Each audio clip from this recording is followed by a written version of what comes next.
오늘은 요한계시록 2장 8절부터 11절까지의 말씀을 전해드리도록 하겠습니다.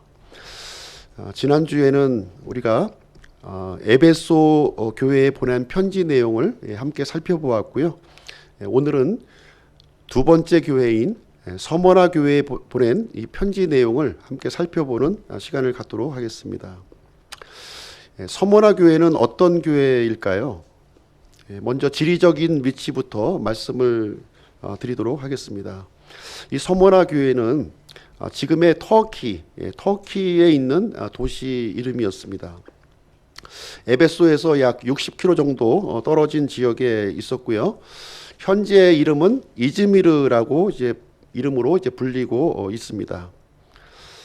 터키는 수도인 앙카라와 이스탄불에 이어서 이 이즈미르는 터키의 그 3대 도시 중에 하나일 정도로 굉장히 지금 현재로는 굉장히 번성하고 있는 그런 도시 중에 하나입니다.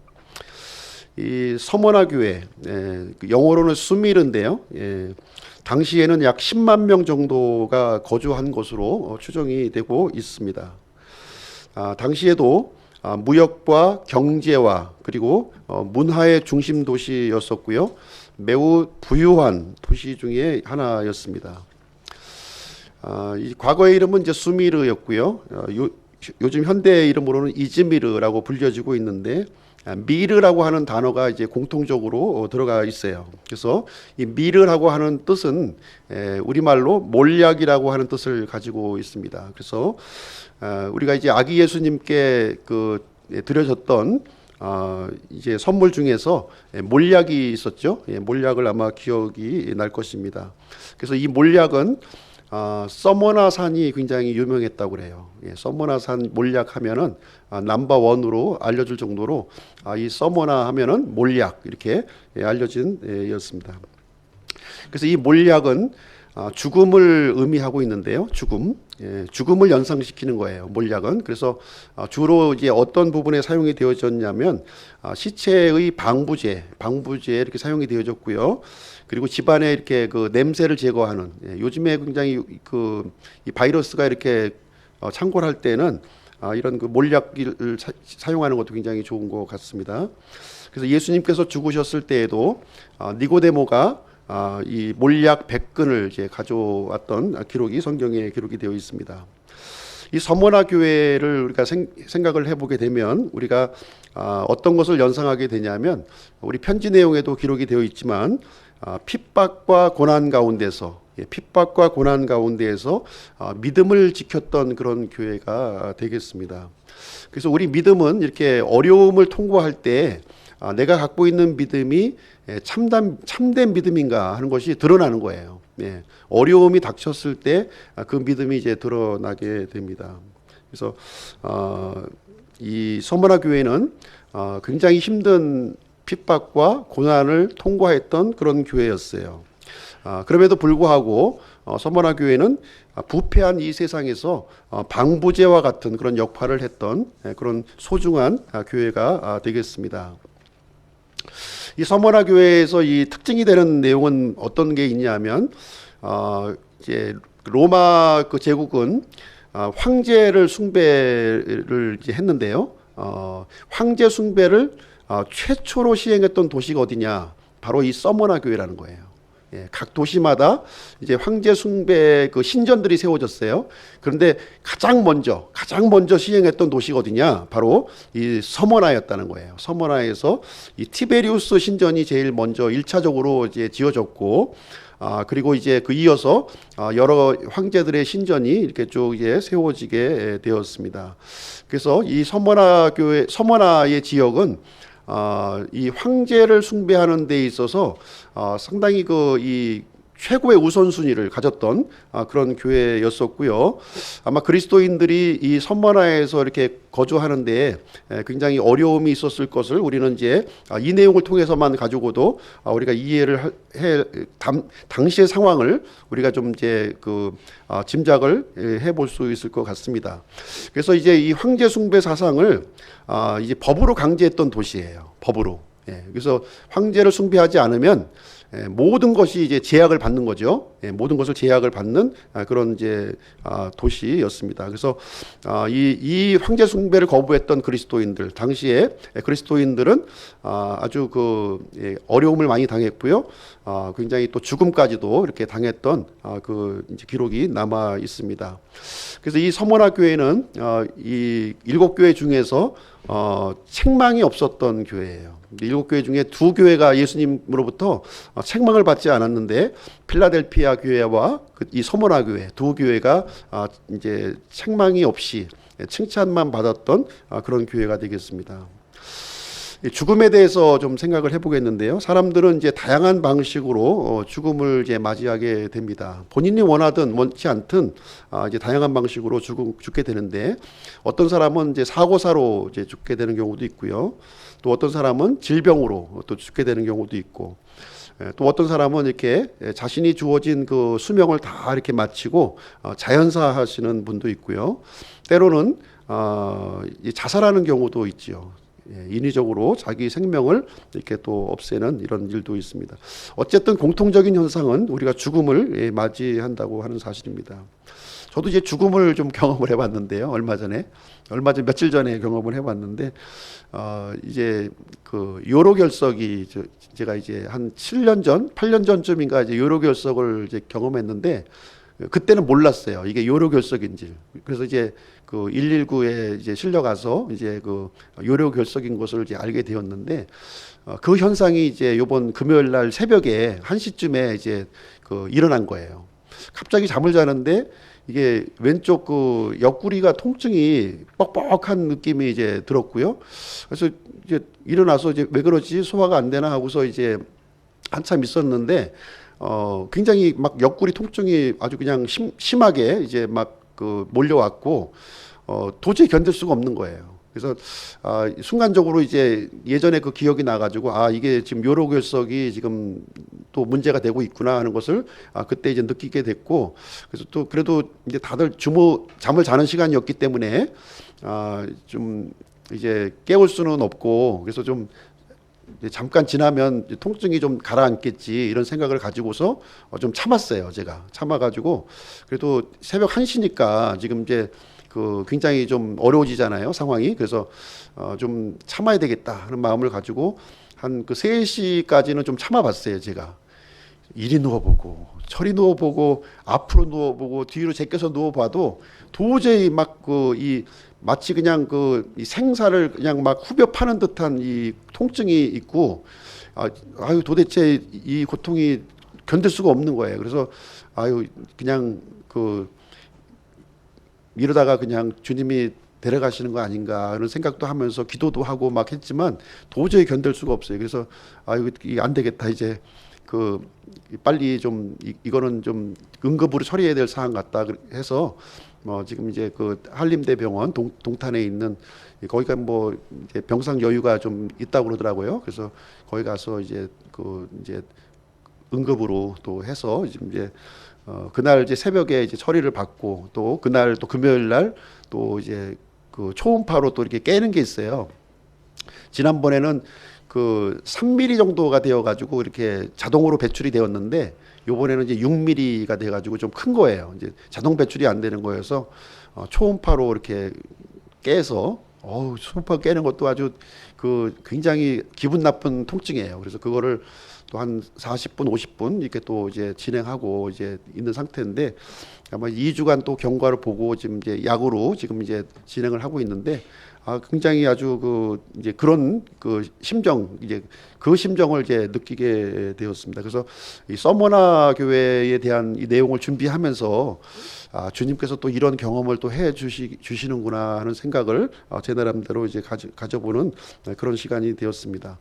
근데 하나님께서는 가장 이 귀히 보시는 죽음이 있다는 거죠. 귀히 보시는 죽음이 무엇이냐면 성도의 죽음이에요. 이 구원받은 사람의 죽음을 가장 귀중하게 보시고 있고, 그 중에서도 성도의 죽음 중에서도 순교의 죽음, 순교의 죽음을 가장 이렇게 이제 그 가장 이렇게 또 귀하게 보고 있는 죽음이 이제 되겠습니다. 그래서 순교자의 죽음에 대해서는 이제 주님께서도 저 하늘나라에서 귀한 위로의 그 자리를 마련해 주실 것으로 저는 생각을 하게 됩니다. 이 서머나 교회는 이제 순교가 많았던 교회예요. 이렇게 황제 숭배와 이 예수 그리스도를 믿는 사람과의 아주 중요한 부분이 충돌이 되었기 때문에 그것으로 인해서 이제 순교가 이제 많이 있었는데요. 그 대표적인 인물을 이제 한번 소개를 해드리도록 하겠습니다.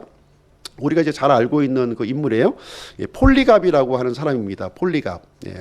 그 3세기 경에 이 서머나 교회의 감독으로 있었던 사람이었는데요.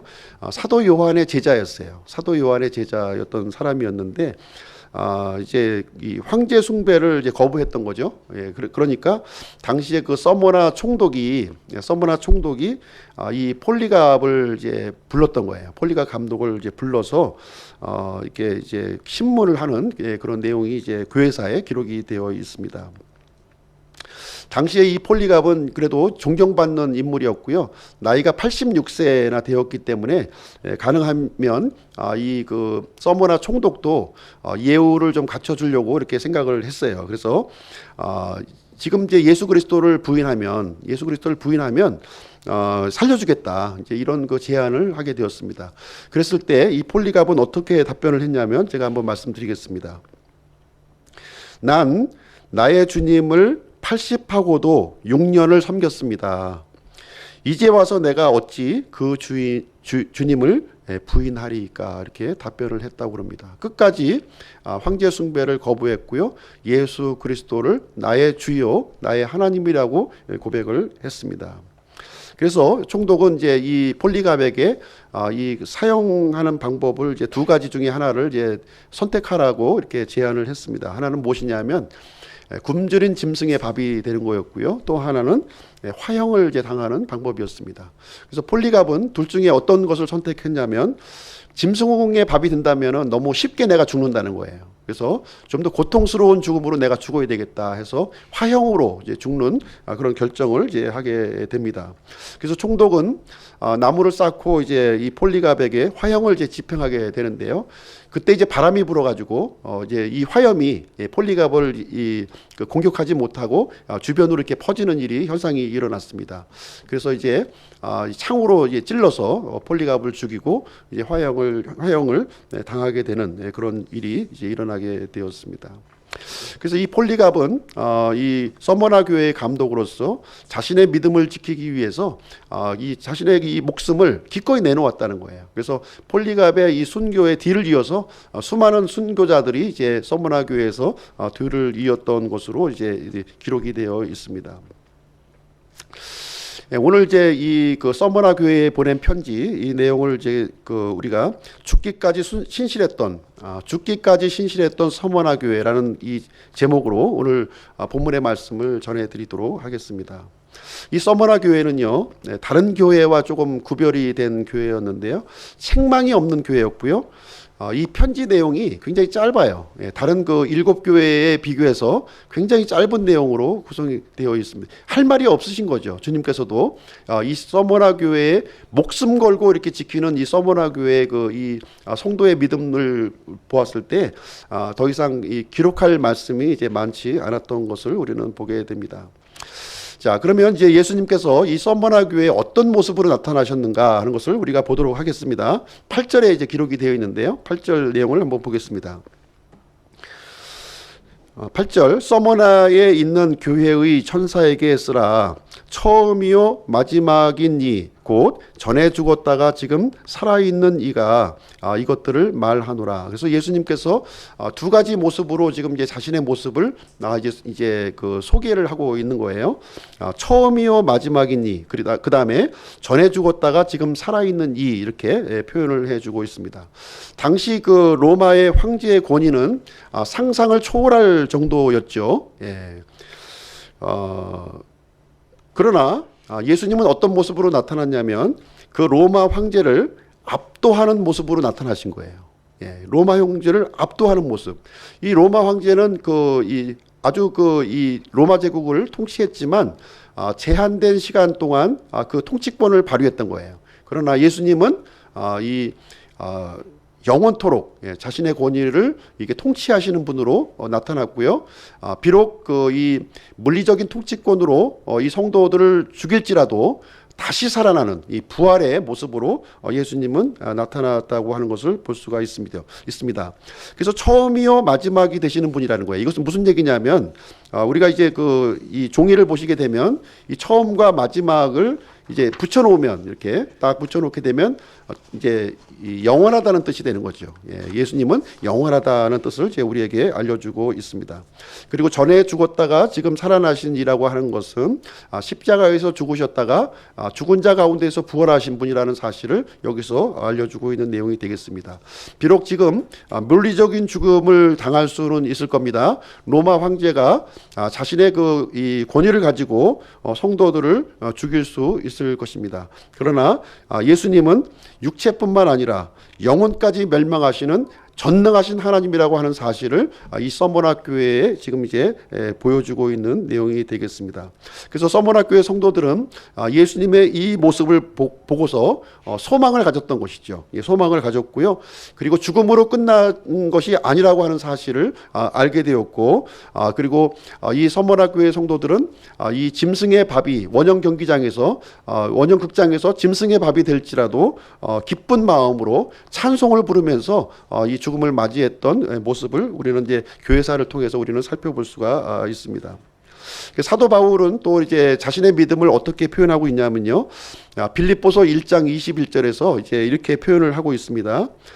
내가 죽음과 삶 사이에 지금 이제 끼어 있다. 내가 끼어 있는데 지금 살아 있는 것보다 이 죽는 것이 주님 품에 가는 것이 훨씬 더 좋은 일이다. 이렇게 사도 바울은 자신의 믿음을 여기 성경에 표현을 해주고 있습니다. 이 사도 바울은 나 혼자만 생각한다면 지금 즉시 주님 앞에 가는 것이 좋다. 그렇지만 지금 남아있는 이 빌립보 성도들을 위해서 지금 내가 고통스럽지만 이 삶의 길을 선택하고 있다. 이렇게 말을 하고 있습니다.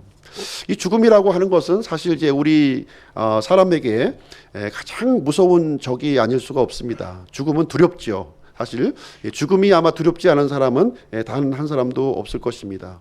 이 죽음이라고 하는 것은 두 번 경험할 수가 없는 거예요. 한 번 경험하는 것이고 우리가 참 아직 이 경험해 보지 않은 그런 이제 일이 사건이기 때문에 우리는 그 두려운 마음을 모두가 갖고 있는 것이 사실입니다. 그러나 우리가 성경적인 관점에서 이 죽음을 생각해 본다면 우리는 죽음을 우리가 서머나 교회 이 성도들처럼 기쁜 마음으로 우리가 받아들일 수 있다는 생각을 듭니다. 그래서 제가 두 가지 예를 한번 드려보도록 하겠습니다. 첫 번째 예는 무엇이냐면 이 벌이에요. 벌이 참 무섭죠. 벌이 무서운 이유는 뭡니까? 벌에 침이 있기 때문에 무서운 거예요. 근데 만약에 벌에게 침을 제거한다면 벌은 더 이상 무서운 것이 아니라는 거예요. 침만 제거한다면. 그렇죠? 또 한 가지 예를 드리게 되면 우리가 이제 재판정이 있습니다. 재판정을 들어가게 되면 사실 이제 우리가 두려운 거예요. 이 재판정이라고 하는 것이 이제 자주 경험해 보신 분은 좀 모르겠지만 경험을 한 번도 안 해보신 분들은 재판정에 들어간다고 하는 것은 굉장히 위압감을 많이 느끼게 됩니다. 그러나 이 재판정으로 들어갈 때 우리가 피고의 자격으로 들어가느냐 원고의 자격으로 들어가느냐에 따라서 이게 달라진다는 거예요. 그렇죠? 이 피고는 두려울 거예요. 그러나 원고의 입장에서 재판정은 두려운 장소가 아니라는 것이죠. 자신의 권리를 빼앗겼던 권리를 회복하는 그런 소중한 장소가 된다고 하는 사실을 알 수가 있습니다. 그래서 죽음도 마찬가지라는 거예요. 죽음도 이 죄라고 하는 이 벌침만 제거가 된다면 이 죽음은 더 이상 무서운 것이 아니라는 거예요.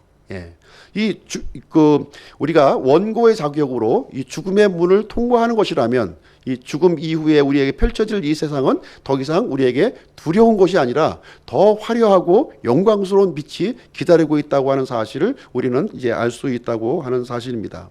성경은 이 사실을 분명하게 우리에게 알려주고 있는 거예요. 예수 그리스도를 통해서 죄의 독을 완전히 제거해 주었기 때문에 더 이상 이 죽음이라고 하는 것은 그리스도인들에게 해로운 것이 아니라는 거예요.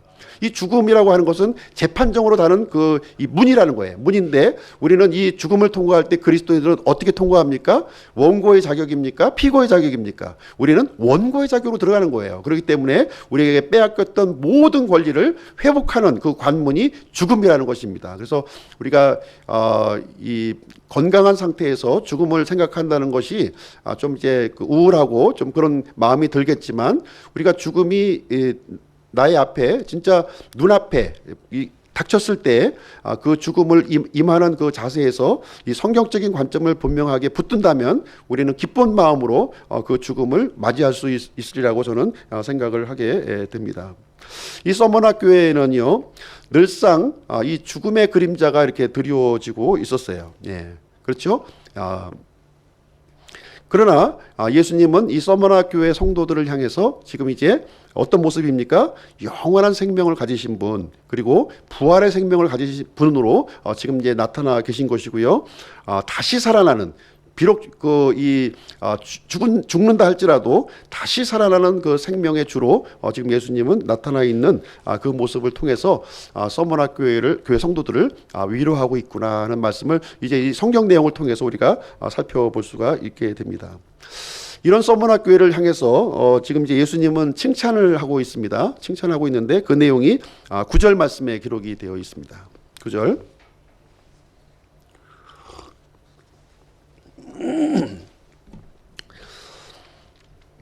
내가 내 행위와 환난과 궁핍을 알며 그러나 내가 부유하도다. 또 스스로 유대인이라 하나 유대인이 아니요 사탄의 회당인 자들의 신성모독을 아노라. 이렇게 예수님은 얘기하고 있습니다. 예수님은 지금 서머나 교회의 이 상황을 이제 안다 이렇게 표현을 하고 있는데요. 두 가지 사실을 안다고 지금 얘기해 주고 있어요. 두 가지 사실 무엇이냐면, 첫 번째는 뭐냐면 환난과 궁핍을 안다는 거예요. 이 서머나 교회가 지금 당하고 있는 환난과 궁핍을 안다 이렇게 말씀해 주고 있고, 또 한 가지는 무엇이냐면 유대인들을 통해서 이렇게 비방받는 일을 지금 알고 있다. 지금 이 얘기를 해주고 있습니다.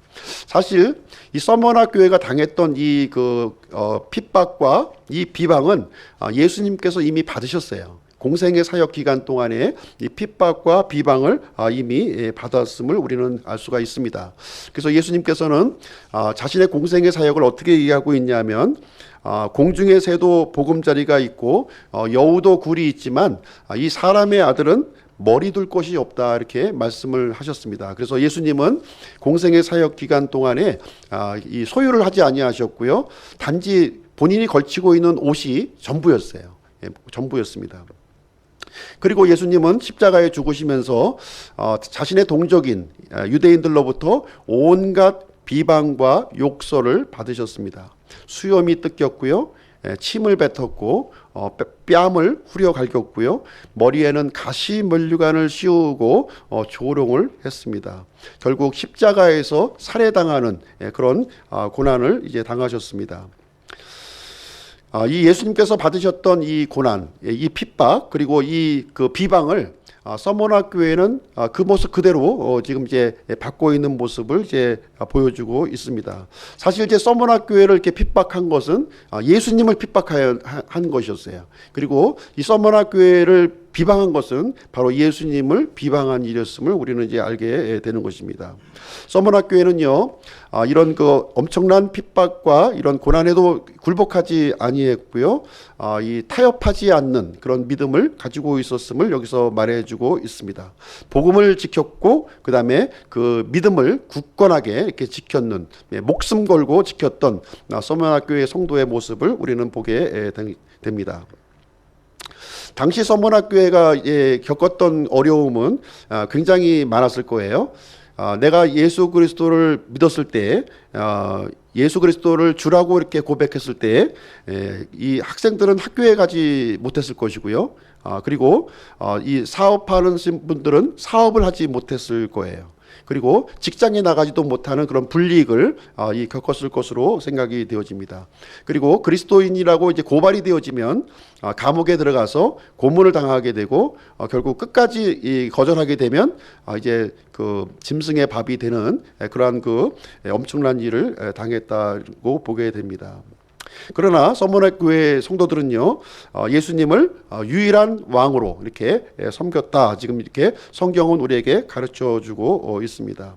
우리나라도 비슷한 그 경험을 한 사례가 있습니다. 일제 이 36년 기간 동안에 이 신사참배라고 하는 이런 일이 이제 우리나라에도 역사 가운데 있었어요. 이 신사참배에 수많은 교회들이 굴복했죠. 예, 당시 대표적인 그 두 개의 교단인 장로교와 감리교가 심사참배를 결의를 했습니다. 예, 신사참배를 결의를 했고요. 침례교는 신사참배 결의를 하지 않고 철수를 해버렸습니다. 예, 모든 신학교를 폐쇄하고 철수하는 결정을 하게 되었고, 이 장로교와 감리교는 신사참배를 결의하고 지금 현재까지 우리나라의 그 어떤 기독교의 맥을 지금 이어오고 있는 그런 상황이 이제 되겠습니다. 그러나 끝까지 이제 신사참배를 거부한 사람들이 있었죠. 우리가 알고 있는 주기철 목사님이나 손양원 목사님 같은 경우는 목숨 걸고 이 국가 의식이 아니라는 거죠. 이거는 우상 숭배고, 우리가 예수 그리스도를 주로 믿는 사람으로서 우리가 받아들일 수 없는 우상 숭배라고 이렇게 믿었고요. 죽음으로 그것을 이제 방어했던 모습을 우리는 보게 됩니다. 오늘날 이 시점에서 이런 정부가 이런 선택을 우리에게 강요한다면 어떻게 될까요? 예. 참 우리의 믿음을 다시 한번 돌아보아야 될 필요성이 있다고 생각을 합니다. 많은 사람들이 믿음을 버릴 것이고요. 내 목숨을 구하려고 이렇게 타협을 하는 일이 발생을 하게 될 것입니다. 그러나 서머나 교회의 경우는 지금 이제 이렇게 타협하거나 굴복하지 아니하고 예수 그리스도를 믿는 신앙을 굳건히 지켰음을 우리에게 알려주고 있습니다. 이분들의 흘려진 피가 있었기에 오늘날의 우리가 기독교가 형성이 되었고 우리가 믿음 생활을 하고 있다고 생각을 하게 됩니다. 그리고 당시에 이 서머나 교회 이 대적 중에는 로마의 이 당국만 있었던 것이 아니라 이 유대인들이 아주 큰 악한 일을 했다고 하는 사실이에요. 예, 유대인들이 대부분 초대교회 성도들은 이방인들도 이렇게 구원을 받았지만 대부분의 성도들은 유대인들로 구성이 되어 있었던 거예요. 유대인들로 구성이 되어 있었는데 이 유대인 그리스도인들에게 가장 큰 적이 누구였느냐? 바로 자신의 동족인 유대인이었다는 거예요. 유대인. 그래서 유대인들은 이제 곳곳에 회당 조직을 이렇게 하고 있었고요. 예수 그리스도를 믿는 사람들을 이렇게 음해하고 또 당국에 고발하는 그러한 일을 진행하게 되었습니다. 그래서 예수님께서는 오늘 편지 내용에서 공개하기를 이 유대인들, 자칭 스스로 유대인이라고 하는 이 사람들이 바로 사탄의 회당이라고 지금 이제 언급을 해주고 있습니다. 이 그리스도인들을 말살시키려고, 교회를 말살시키려고 하는 일에 가장 선두적으로 앞섰던 인물들이 바로 유대인들의 회당이었다고 지금 얘기를 해주고 있습니다. 그래서 서머나 교회의 성도들은 안팎으로 이렇게 공격을 받은 거예요. 로마 당국으로부터 공격을 받고 또 안으로는 자신의 동족으로부터 공격을 받는 그러한 일이 있었습니다. 서머나 교회에게 이 믿음의 중도는 허용되지 않았습니다. 로마 황제냐 예수 그리스도냐 그것을 선택하라고 했을 때 서머나 교회 성도들은 모든 불이익을 감수하고서라도 예수 그리스도를 주로 고백하고 부인하지 않았음을 여기서 말해주고 있습니다. 그래서 예수님께서는 이 부분에 대해서 이 서머나 교회의 믿음을 지금 이제 칭찬하고 있는 모습이 이제 되겠습니다. 이 서머나 교회를 향해서 예수님의 권면의 말씀을 한번 보시도록 하겠습니다. 10절 말씀인데요. 10절 말씀 제가 읽어드리도록 하겠습니다.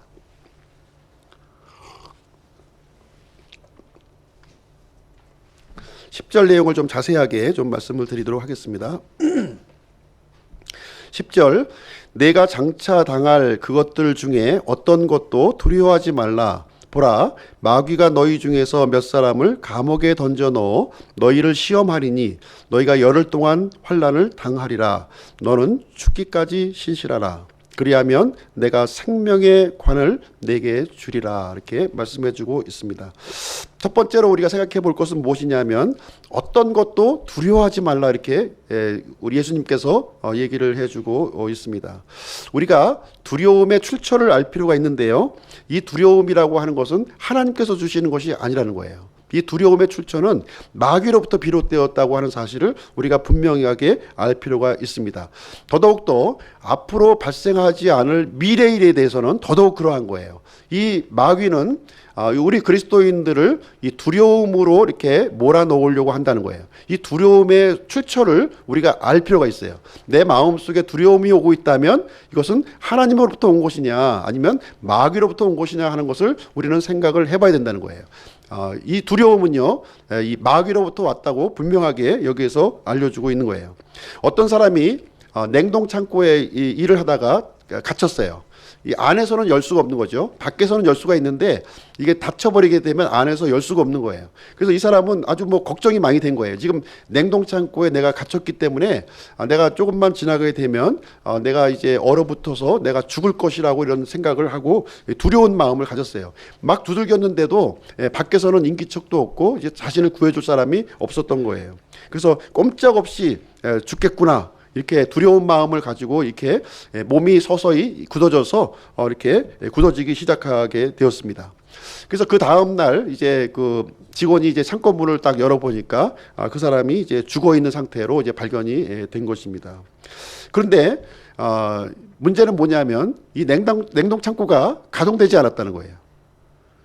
가동되지 않았는데 이 사람은 가동된 것으로 생각을 하고 자신을 꼼짝없이 얼어 죽는다는 그 생각과 두려움에 사로잡혀서 이제 본인 스스로 그 생명을 포기하는 일이 발생했고 죽음을 맞이하게 된 것입니다. 결국은 이 온도 때문에 죽은 것이 아니라 심리적인 압박감 때문에 이 사람은 죽은 것으로 확인이 되었습니다. 오늘날 지금 우리가 겪고 있는 우한 폐렴도 마찬가지인 것 같습니다. 이 우한 폐렴이 지금 이제 그 WHO의 그 발표된 바에 의하면 치사율이 0.3%예요. 0.3%. 굉장히 적은 수치고요. 이 과거에 우리가 있었던 사스와 메르스보다도 굉장히 낮은 그 수치를 이제 보여주고 있는 것이고요. 확진자의 경우도 거의 3% 정도, 지금 현재 알려진 바에 의하면 3% 정도로 이제 극히 이제 낮은 수준입니다.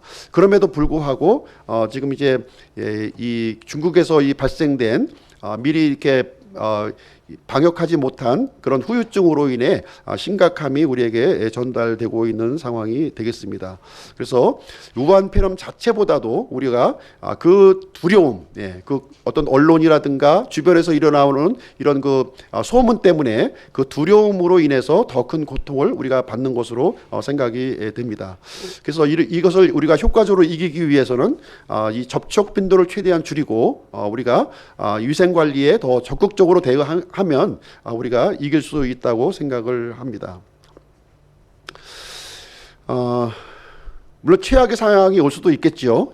올 수도 있겠습니다. 그래서 여기 이제 우리 말씀해 보시게 되면 이 마귀가 몇 사람을 이렇게 감옥에 가둔다는 내용이 있어요. 마귀가 몇 사람을 감옥에 가두는 거예요. 시범 케이스로 이제 죽을 수는 있습니다. 그러나 그것이 이 전체 인원을 다 이렇게 포괄해서 하는 말씀이 아니라고 하는 사실을 우리는 우리가 깨닫고 분별할 필요가 있겠습니다. 영원한 이 생명을 가지신 분, 죽었다가 다시 살아나신 이 부활의 주님께서 우리를 붙잡고 계시다면 그 어떠한 위험으로부터 어떠한 역병으로부터도 우리를 구원해 주시리라는 믿음을 갖고 있다면 주님께서 우리를 보호해 주실 것입니다. 우리가 죽고 살기로 각오하면 살 수 있는 확률은 더 많아지는 거예요. 점점 더 많아지는 거예요. 그러나 우리가 죽기로 우리가 결정을 하고 우리 자신을 포기하게 되면 우리는 죽을 수밖에 없는 그 길로 가게 되는 것입니다. 이때 우리가 필요한 것은 우리의 영원하신 주님, 부활의 주님을 붙잡고 믿음으로 나가는 것이 더 현명하고 지혜로운 믿음이다, 이렇게 말씀을 드릴 수가 있겠습니다. 너희가 이제 두 번째 생각해 볼 수 있는 것은 너희가 열흘 동안 환난을 받는다는 거예요. 열흘 동안 주님께서 이 썸머나 교회 성도들의 이 환난 기간을 열흘로 이렇게 한정을 지었는데요. 이 열흘이라고 하는 것은 이제 어떤 의미를 가지고 있냐면 이 숫자의 의미가 있는 것은 아니에요. 숫자에 있는 의미가 아니라 이 열흘이라고 하는 것은 매우 짧은 제한된 기간이다, 이 얘기를 해주고 있는 거예요. 이 서머나 교회가 지금 감당하기 힘든 지금 환란을 당하고 있죠. 그러나 이 환란은 제한된 시간을 통해서 이루어진다는 거예요. 제한된 시간이다 하는 것을 여기에서 얘기해 주고 있습니다. 그리고 마귀가 몇 사람을 감옥에 집어넣는다는 거예요. 모든 사람을 집어넣는 게 아닙니다. 그러면 제한된 인원에게 그 피해가 생긴다는 거예요. 지금 이제 이 서머나 교회의 이 닥친 이 환란과 궁핍은 제한된 시간이요, 제한된 사람에게 그 피해가 집중되고 있다고 하는 사실을 우리가 여기서 살펴볼 필요가 있는 것입니다. 이 환란에 있어서 중심에 계신 분이 누구십니까?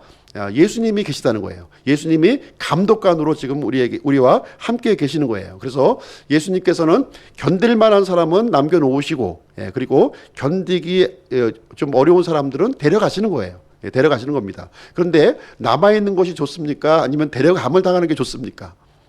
데려가는 게 좋은 거예요. 훨씬 더 좋은 장소로 가는 거예요. 오히려 이 환난 가운데 이렇게 남겨지는 것은 좋은 게 아니라는 거예요, 사실은. 계속 고난 중에 있는 것이기 때문에 힘든 일이라는 거예요. 오히려 데려가는 것이 더 좋은 겁니다.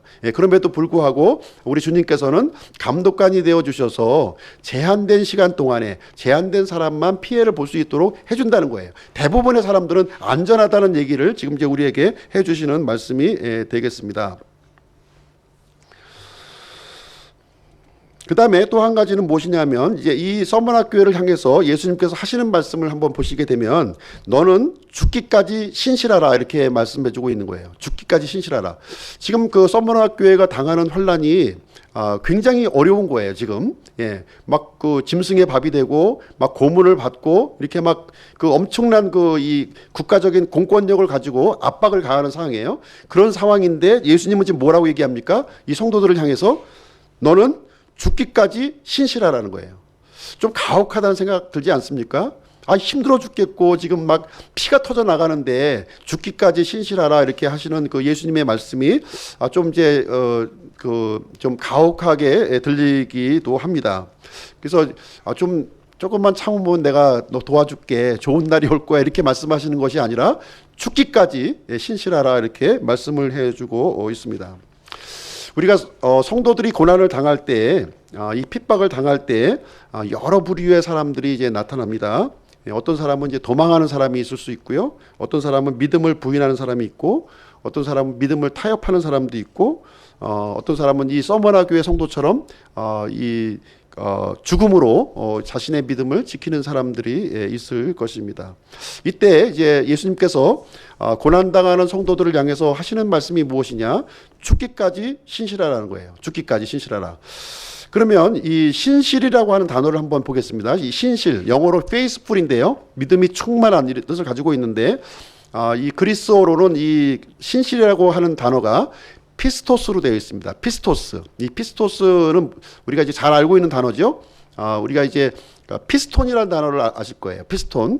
이 자동차의 그 내연기관을 보시게 되면 이 동력을 발생하는 이 피스톤이 있어요. 피스톤 운동을 통해서 이제 자동차에 동력이 생겨서 자동차를 이제 움직이게 하는 것인데요. 이 피스톤이 바로 신실이라고 하는 단어라는 거예요. 그래서 이 피스톤이 움직이는 것처럼 죽기까지 신실하라, 지금 이제 예수님께서 이제 말씀해 주고 있는 건데요. 이것이 예수님의 우리 고난받는 성도들을 향한 이 지금 이제 처방이라는 거예요. 처방. 그럼 이것이 합당한 처방인가 한 것을 지금 이제 말씀을 제가 드리도록 하겠습니다. 우리 그리스도인들은 어떤 신분에 놓여 있냐면, 지금 이제 육상 선수를 우리가 비유해서 우리가 말씀을 해 볼 수가 있습니다. 성경에 보시면 우리 그리스도인들을 농부요, 군인이요, 운동선수로 비유를 해주고 있어요. 우리가 육상 선수로 우리가 좀 이제 믿음의 경주를 하고 있다고 우리가 생각을 해 보면 좋을 것 같습니다. 예수님께서 감독자시고요. 우리 이 성도들, 육상 선수들이 달리기를 지금 하고 있는 거예요. 달리기를 열심히 지금 하고 있는데, 지금 이제 달리기를 하면서 여러 가지 어려움이 많이 있을 거예요. 장애물도 생기고 어려움이 생길 겁니다. 다리도 아프고요. 숨도 가쁘고요. 또 이게 포기하고 집으로 가서 좀 쉬고 싶은 마음이 많이 들 거예요.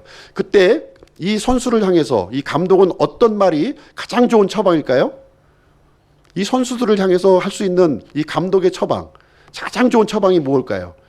힘드니까 집에 가서 쉬어. 집으니까 좀 이렇게 여기 벤치에 좀 앉아 있다가 가. 그렇게 하는 것이 옳은 처방일까요? 이 운동선수에게 감독이 할 수 있는 말은 무엇이냐면 뛰라는 거예요. 쉬지 말고 죽기를 각오하고 뛰라는 거예요. 그 얘기를 예수님께서 지금 하고 있는 말씀이 되겠습니다. 우리 그리스도인들에게 결승 라인은 어디예요? 결승 라인은 죽음이 아니라는 거예요. 우리 그리스도인의 결승 라인은 죽음 넘어 저편에 있는 거예요. 저편을 향해서 이 죽음이라고 하는 것은 통과하는 거예요. 통과하는 것이고요. 죽고 살기로 통과할 것을 지금 얘기해 주고 있고, 주님께서는 이 완주한 이 운동선수에게 엄청난 보상을 준비하고 지금 기다리고 있는 모습을 지금 우리에게 말씀을 해 주고 있는 것입니다. 그래서 그리스도인에게 이 죽음이라고 하는 것은 재판정으로 들어가는 출입문이라는 거예요. 재판정으로 들어가는 출입문입니다. 그래서 우리는 영원한 멸망으로 갈 것인가, 아니면 영원한 생명으로 갈 것인가를 우리는 결정을 해야 된다는 거예요. 내가 영원한 생명으로 가고 있다면 이 죽음을 우리가 어떻게 통과해야 됩니까? 두려워하면서, 무서워하면서, 피해야 될 부분입니까? 우리가 영원한 생명을 바라보고 있다면 이 죽음은 우리가 담대하게 우리가 통과해야 될 이 과정인 것을 우리에게 말씀을 해주고 있는 것입니다. 그래서 예수님께서는 우리 이 운동 경주를 하고 있는 우리 그리스도인들을 향해서 죽기까지 신실하라고 지금 말씀해 주고 있습니다. 절대로 이 죽음으로 끝나는 것이 아니라고 하는 사실을 우리에게 가르쳐 주고 있는 거예요. 그래서 네 번째로 예수님께서 우리를 위해서 예비해 놓으신 관이 있는데, 그것은 무엇이냐면 생명의 관을 준비해 놓으셨다는 사실입니다. 그래서 생명의 관을 내게 주리라 이렇게 말씀해 주고 있는 거예요. 이것은, 이 생명의 관은 순교자에게 주어지는 왕관입니다. 순교자에게 주어지는 왕관이에요. 가장 빛나는 왕관이에요. 가장 빛나는 왕관입니다. 우리 성도들에게 5가지 왕관이 주어지게 되는데요, 그 중에서 가장 영광스럽고 가장 빛나는 관이 무엇이냐? 이 순교자에게 주어지는 관이다 이렇게 말씀을 해주고 있습니다. 우리는 어차피 한 번은 죽는 거예요. 한 번은 육신의 죽음을 맞이하게 됩니다. 그 죽임을 이 순교의 죽음으로 했다면 그것은 가장 영광스러운 빛나는 죽음이라고 주님께서는 우리에게 말씀을 해주고 있습니다. 그래서 우리 그리스도인들은 현세의 삶만 보아서는 안 된다는 거예요. 눈에 보이는 것만 보아서는 안 된다는 거예요. 죽음 저편에 그 영원한 것을 볼 수 있는 그런 영적인 안목이 있어야 될 것을 우리에게 말씀해 주고 있습니다. 그래서 로마서 8장 18절에는 이렇게 기록을 해주고 있습니다. 현재의 고난은 장차받을 영광과 좋게 비교할 수 없다 이렇게 얘기를 해주고 있어요. 우리가 이 영광의 풍성함을 생각해 본다면 지금 받는 고난은 이제 세 발의 피라는 거예요. 아무것도 아니라는 겁니다. 사도 바울이 고린도 후서에서 참 이 셋째 하늘의 그 영광스러운 모습을 봤어요. 그랬더니 이 세상의 모습, 이 현세의 모습이 너무나도 하찮은 거예요. 너무나 빨리 주님 품으로 가고 싶은 그 마음이 사도 바울에게 있었음을 우리는 보게 되는 것입니다. 그리고 이 세상에서 받는 우리 그리스도인들의 고난이라고 하는 것은 절대로 우리 혼자 받는 것이 아니라는 거예요. 우리가 고난을 받을 때 예수님께서 우리와 함께 하시며 예수님도 함께 고난에 동참하고 있음을 우리에게 말씀을 해주고 있습니다.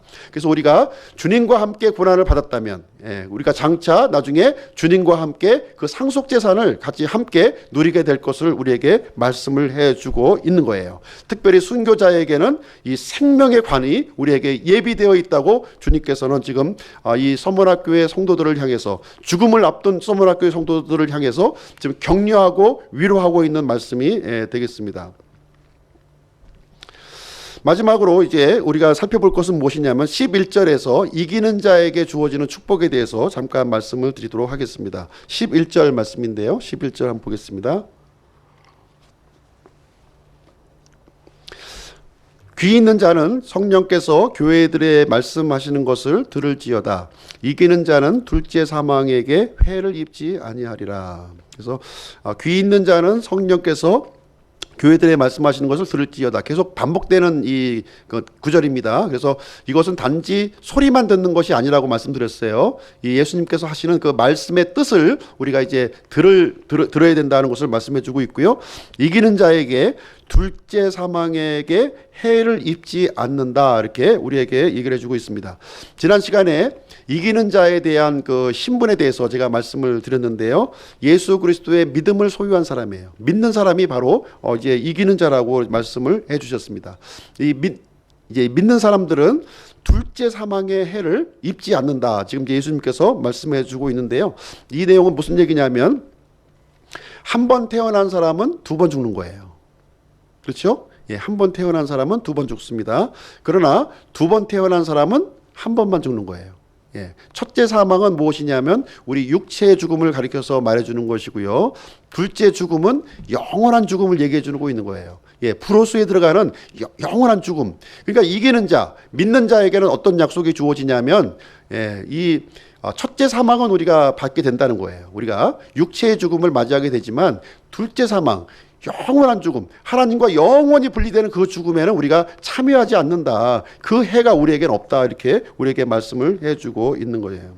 그래서 두 번 태어난 사람은 생일이 두 번이라는 거예요. 생일. 우리가 어머니 뱃속에서 태어날 때 육체의 생일 한 번, 그리고 우리가 우리의 영이 하나님의 생명으로 태어났을 때 두 번째 생일이 있는 거예요. 그래서 두 번의 생일을 가지고 있는 사람들은 둘째 사망에 들어가지 않는다. 이렇게 말씀을 해주고 있습니다. 그래서 이 땅의 삶을 우리가 살면서 내가 한 번 태어났는가 두 번 태어났는가 하는 것은 대단히 중요한 거예요. 이 점검을 해야 된다는 거예요. 그래서 두 번 태어난 사람은 절대로 이 둘째 사망의 해를 받지 않는 것이고요. 한 번만 태어난 사람, 그러니까 육체의 생명, 이 한 번의 생일만 가지고 있는 사람은 이 영원한 불호수, 하나님과 영원히 분리되는, 더 이상 거기는 돌아올 기회도 없고 하나님의 긍휼도 없고 이런 그 하나님의 은혜도 없는 그 장소로 가게 된다는 것을 성경은 우리에게 가르쳐 주고 있는 거예요. 우리 두 번 태어난 그리스도인일지라도 우리는 이 땅의 삶을 살아가면서 어려움을 겪게 됩니다. 심지어는 죽음을 맞이할 수도 있어요. 이 서머나 교회처럼 어려운 아주 극악한 이런 상황에 놓일 수도 있습니다. 그러나 둘째 사망의 해를 우리는 받지 않는다는 거예요. 거기에 소망이 있다는 것을 지금 이제 이기는 자에게 예수님께서 약속을 해주고 있는 모습이 되겠습니다. 그 관련된 성경 기록을 한번 보시도록 하겠습니다. 계시록 20장으로 한번 가서 보실게요. 계시록 20장.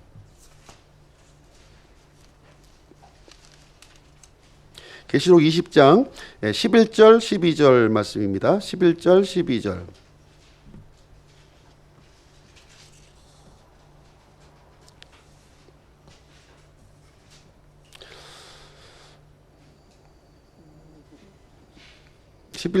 제가 한번 쭉 읽어드릴게요. 육체의 생명 한 번만 있는 사람은 이제 여기에 서게 될 것입니다.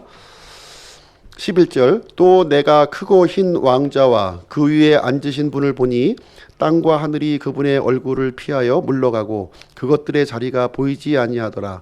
또 내가 보매 죽은 자들이 작은 자나 큰 자나 할 것 없이 하나님 앞에 서 있는데 책들이 펴져 있고 또 다른 책이 펴져 있었으니 곧 생명책이라. 죽은 자들이 자기 행위들에 따라 책들에 기록된 그것들에 근거하여 심판을 받았더라. 바다가 자기 속에 있던 죽은 자들을 내주고 또 사망과 지옥도 자기 속에 있던 죽은 자들을 넘겨주매 그들이 각각 자기 행위들에 따라 심판을 받았고 사망과 지옥도 불호수에 던져졌더라. 이것은 둘째 사망이니라. 누구든지 생명책에 기록된 것으로 드러나지 않은 자는 불호수에 던져졌더라. 이렇게 해서 이제 이 구원받지 않은 사람들, 이 사람들에 대한 최후의 모습을 여기에서 우리에게 이제 알려주고 있습니다. 그래서 이 둘째 사망이라고 하는 것은요, 회복이 불가능한 죽음이에요. 더 이상 회복이 없는 그런 죽음을 얘기해주고 있습니다. 21장 7절도 한번 가서 보실게요. 21장 7절. 21장 7절 8절도 보겠습니다.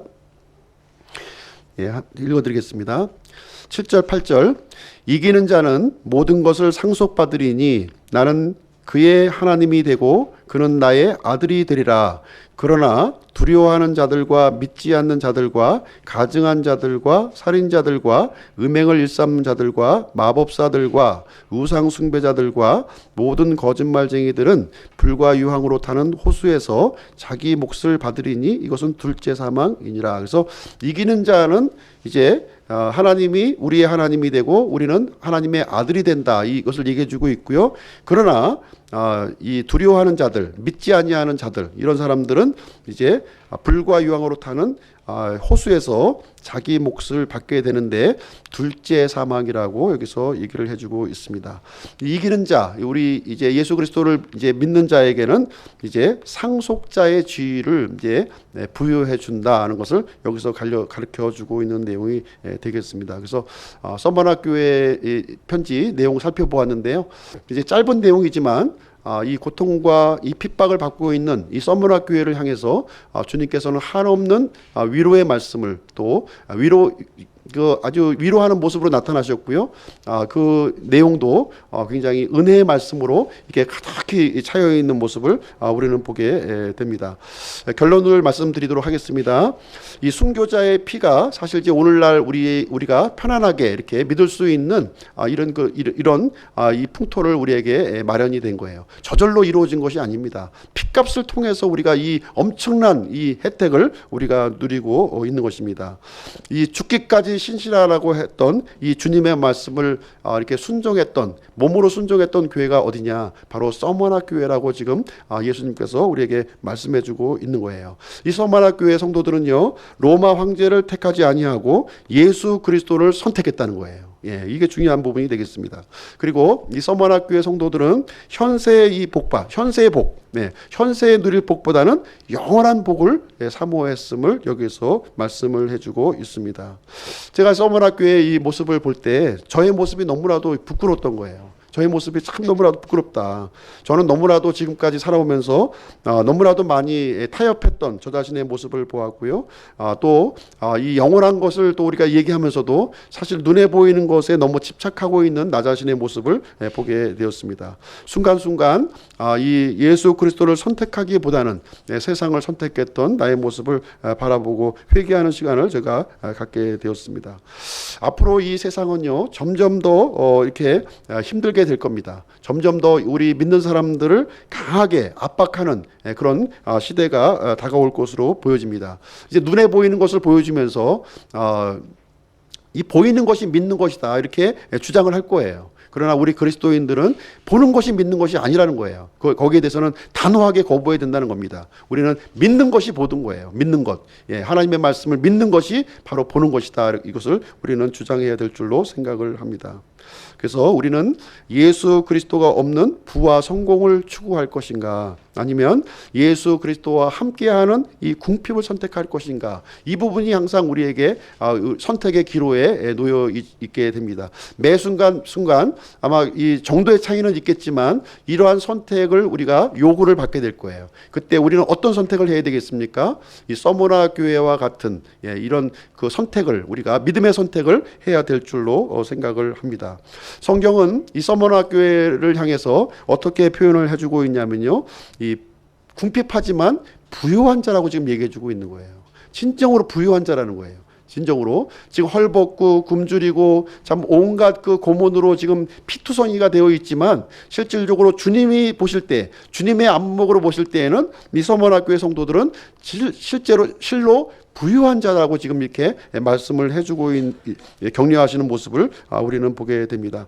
이 서머나 교회의 이 메시지가 오늘날 이렇게 그 참 안일한 가운데 우리 살고 있는 우리 그리스도인들에게 우리의 메시지가 좀 되기를 저는 간절히 바라고 있습니다. 이런 그 서머나 교회와 같은 그 믿음의 사람들이 참 우리가 일어나야 된다고 생각을 해요. 그래서 우리가 이 바이러스 때문에 참 이 영상을 통해서 보시는 분도 있고 이 자리에 참여해서 보시는 분도 있지만, 우리가 이 주님의 오시는 그때가 가까이 옴을 볼수록 우리는 더 우리가 모여서 우리가 열심으로 함께 주님 앞에 예배드리고 찬송하고 진리의 말씀으로 서로를 격려를 해줘야 된다고 생각을 합니다. 그래서 예수 그리스도를 우리가 죽기까지 신실하기를 작정하는 우리 기쁨 침례교회 성도님들이 되시기를 주님의 이름으로 축원드립니다. 기도하고 마치도록 하겠습니다.